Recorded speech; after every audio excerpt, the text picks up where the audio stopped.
सिद्धि की शादी के बाद वो ससुराल चली जाती है। पीछे रह जाती है भाभी रानी। सिद्धि के ससुराल जाते ही भाभी कहती है, अरे वाह जी वाह, सारे कपड़े मेरे। हाय रे पैंट, अरे वाह वाह, मजा आ जाएगा। अरे ये सिद्धि की अलमारी के सामने खड़े होकर क्या बड़बड़ा रही है? जा जाकर देख मेहमानों को विदाई की मिठाई मिली कि नहीं। अब हाँ माँ जी, क्यों नहीं, लेकिन पहले कपड़े तो बदल लूं। अब रानी आ जाती है सिद्धि के उन कपड़ों में जो वो ससुराल जाने से पहले घर छोड़ जाती है। अरे रानी, कुछ दिन रुक जाती। अरे ये तो सिद्धि बिटिया को मैंने ही दिया था, बड़ा ही फबता था उस पर, तुझ पर तो कुछ खास नहीं लग रहा। अब वो ना मेरे सारे कपड़े गीले थे तो सोचा पहन लूं। वैसे भी सिद्धि को कौन सा दिन पुराने आउटडेटेड कपड़ों को पहनना है। वैसे भी ये सूट तो मैंने तभी पहना था, वैसे खास है भी नहीं ये। हाँ ठीक है, लेकिन ना मेरी सिद्धि पर तो जमता था।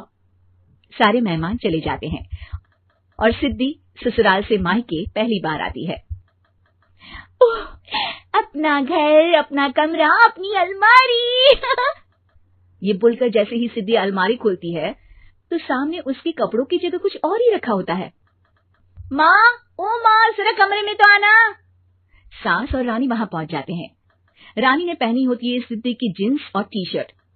अरे भाभी, ये क्या? ये तो मेरी बड़ी ही महंगी टी शर्ट है, इसे आपने घर में क्यों पहनी है? अरे बहुत मिलती है दीदी ये चौक की मार्केट में, 150 में। ओ भाभी प्लीज, ये एरोपोस्टल है, 2000 की एक टी शर्ट।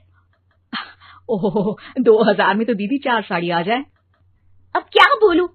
भाभी, ये मेरी अलमारी में छोटू के कपड़े, तो मेरे कपड़े कहाँ हैं? मेरी अलमारी में? अब दीदी आपको कौन से पुराने कपड़े पहनने थे? माना भाभी, लेकिन मैं जब घर आती तो यही सब पहनती ना। अरे तुम तो बड़ी कंजूस हो दीदी। खैर वक्त आता है जब सिद्धि ससुराल के लिए रवाना हो रही होती है।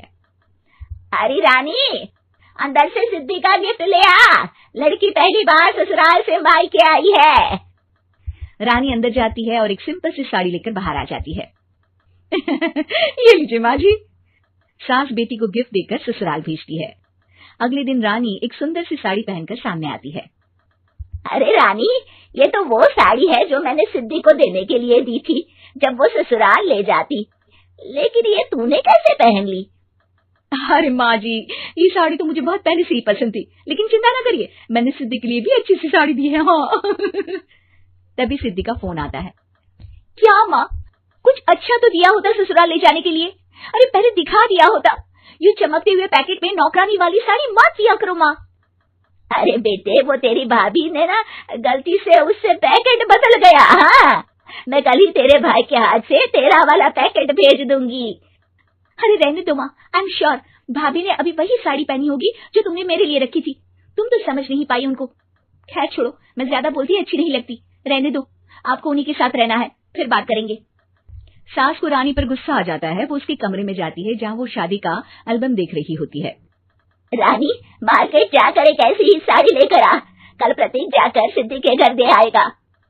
अरे क्यों माँ जी, कितनी साड़ी देनी है दीदी को, यहाँ कोई सेल लगी है क्या? अरे चुप कर, मेरे बेटी के हिस्से की साड़ी खुद पहन ली, अब ज्यादा ज्ञान बांट रही है। एक दिन सिद्धि का फोन आता है। माँ, मेरी सास ने आप सबको खाने पर बुलाया है। सारे लोग सिद्धि के ससुराल पहुंचते हैं। खाना खाकर वो लोग निकल रहे होते हैं कि सिद्धि की सास सभी को गिफ्ट देती है। अरे बहन जी, बेटी के घर का खाना खा लिया, यही बहुत है, जो आप ऊपर से गिफ्ट भी दे रही है। अरे बहन जी, आप भी कहाँ इन बातों पर विश्वास कर रही हैं।